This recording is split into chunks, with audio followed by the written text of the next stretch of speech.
Kan vulaya zot la fana pulrai kum hi chung a chung e kum thong hi le kum kul Xmas tha kan phan deu a chen Pathian thangthat kho kan salo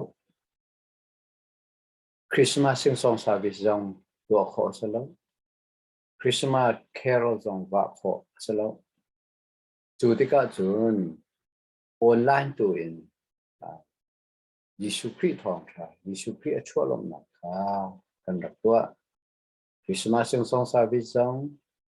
จะที่บันทึกจะออนไลน์อินกันรับตัวเองวุ้ยมุ่งคิดไปมีภาษาเทียมนะกันชินรามีฮักฮานายมีภาษาเทียมนะโคโรนุมีฮาจงกันสอนนาย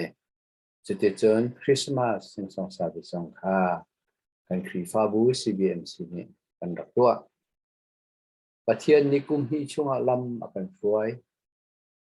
ง่ายเฉียดมิตรรักนะกันหลักองค์โฟล์แล้วแต่อามานี่ดูคริสต์มาสชาคุมทองนี่และคุมขัด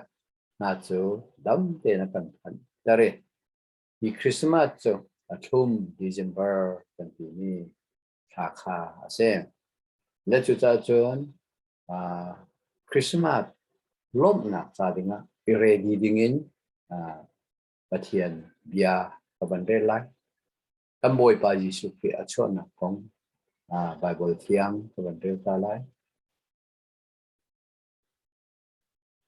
Isaiah Professor Isaiah ni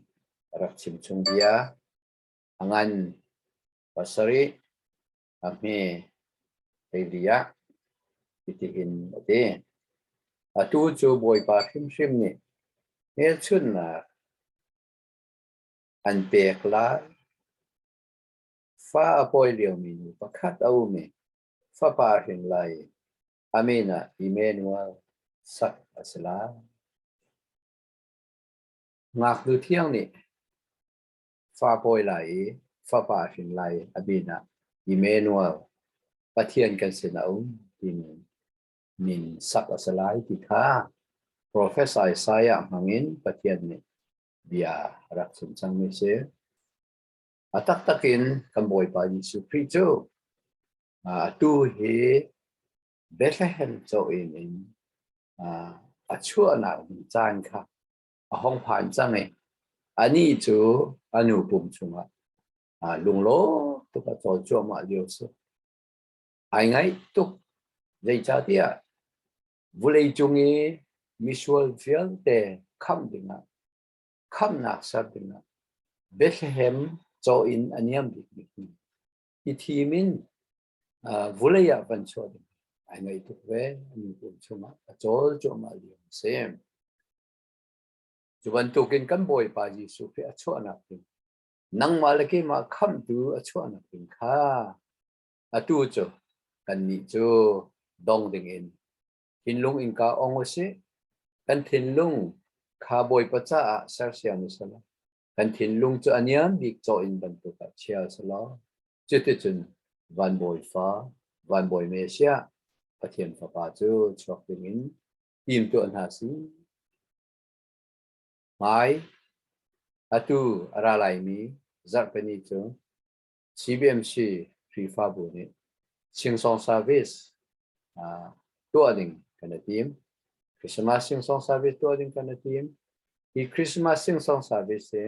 kum thong hi la kum nga in kan phok mi kum fa ten meno ani